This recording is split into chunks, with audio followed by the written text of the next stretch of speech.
ഞാൻ വന്ന് കടയിലെ പറ്റി ചോദിച്ചതിന്റെ പേരില് നീ കിണറ്റിൽ ചാടണ്ട. ഞാൻ പോവാ.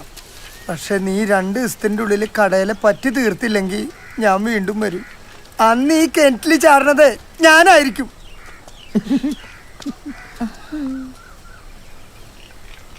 ഇക്കൊല്ലത്തെ മീരാൻ സാഹിബ് ട്രോഫി നമുക്കാ. നാരായണ മികച്ച കളിക്കാരൻ. ആഹാ, എവിടെ? കൊള്ളാലോ. ഇനി അത്താഴത്തിന് അമ്മക്കും മക്കൾക്കും ഇതങ്ങോട്ട് പുഴുങ്ങി തിന്നാൻ മതിയല്ലോ. വല്ല പാടത്തോ പരമ്പത്തോ പോയി പണിയെടുത്ത് കുടുംബം നോക്കാണ്ട് കളിച്ച് നടക്കാണ്. ഇത് ഇവിടെ കിടക്കട്ടെ.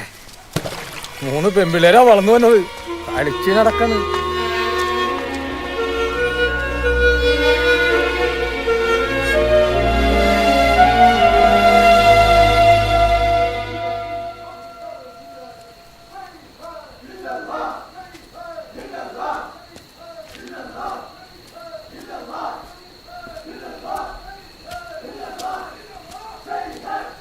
ഈ കുത്തറാത്തിപ്പ് നമ്മളെ ഒന്നും കാണാൻ വിടൂല.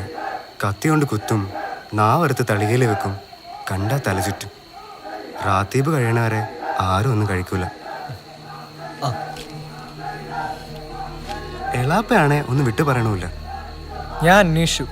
വേലായുധെന്ന അയാളുടെ പേര്. ചേറ്റുവാക്കടപ്പുറത്ത് നിന്ന് പത്തേമരിയിൽ അയാൾ ആളെ കൊണ്ടുപോകുന്നത്.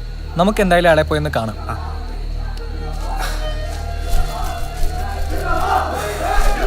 നീ പൊക്കോ, അവരോടെ കാത്തിരിക്കുന്നുണ്ടോ?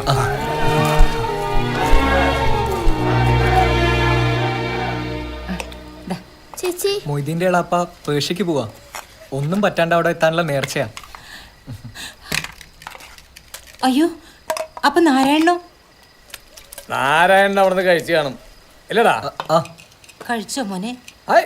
കഴിച്ചതാ അമ്മേ. ഞാൻ പറഞ്ഞില്ലേ അവൻ അവിടുന്ന് കഴിച്ചു കാണും.